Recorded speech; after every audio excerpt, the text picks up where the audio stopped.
Women were very active and huge participants in both World War I and World War II by taking on roles that reached beyond their traditional gender expectations, collecting extra clothes and food for soldiers, and attending to the wounded. Before the war, women were viewed as housewives who cooked, cleaned, and took care of the children. Women were not thought of highly, and men were seen as much more superior and powerful.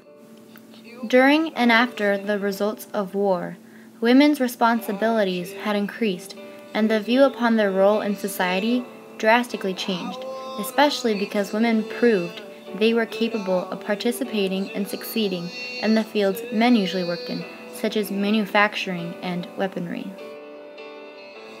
Women saved many lives by providing soldiers with food and clothing, by persuading citizens to decrease the use of their daily items, and through medical attention to the wounded.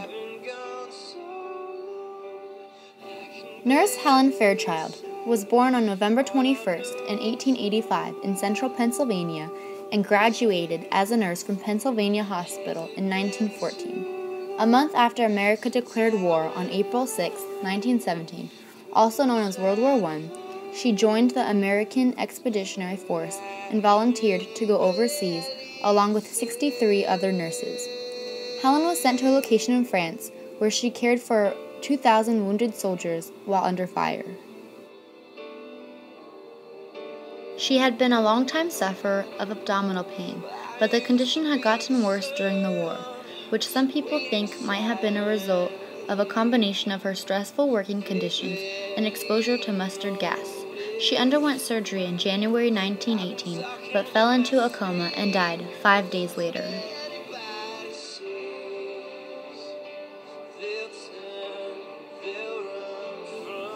Flora Sandys was the only official British female combatant in the First World War. She was an adventurous woman, and before the war, she went through Central America to visit her brother, who was helping to build the Panama Canal. Flora Sandys was the daughter of a clergyman, and she enjoyed shooting and riding as a young girl. She regretted being female, and to prove this, her autobiography begins with the words, "When a very small child, I used to pray every night that I might wake up in the morning and find myself a boy." She worked as a secretary in London before 1914 and received elementary medical training in the First Aid Nursing Yeomanry and the St. John's Ambulance Brigade. In August 1914, she joined a small party of nurses sailing from London, bound for Serbia, which by then had found itself at war with Austria-Hungary. In 1916, she was promoted to the rank of sergeant before being badly wounded and temporarily blinded by a grenade. In June 1919, the Serbian parliament passed legislation enabling her to become the first woman to be commissioned in the Serbian army. Flora Sandys got married to a Russian emigre who died in 1941. Flora died 15 years later in 1956. Women's actions in the past and their contribution to war helped raise their social status. They started gaining more rights and becoming more equal to men. They eventually earned the right to vote and were able to get jobs that were incorporated with the government. Many women became political leaders, and it became more acceptable for women to go to college.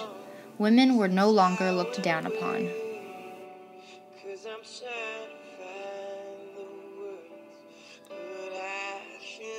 Today, in the 21st century, in the United States, we can say women have become equal to men in most opportunities. Martha McSally was born in 1966, and she was the first woman pilot in the U.S. Air Force to fly in combat and to serve as a squadron commander. On her distinguished service record, she said, "I hope I am a role model to both men and women because we are a fighting force and should not be concerned with the differences between us." These women were the pioneers who paved the way forward for us to become an integral part of the future.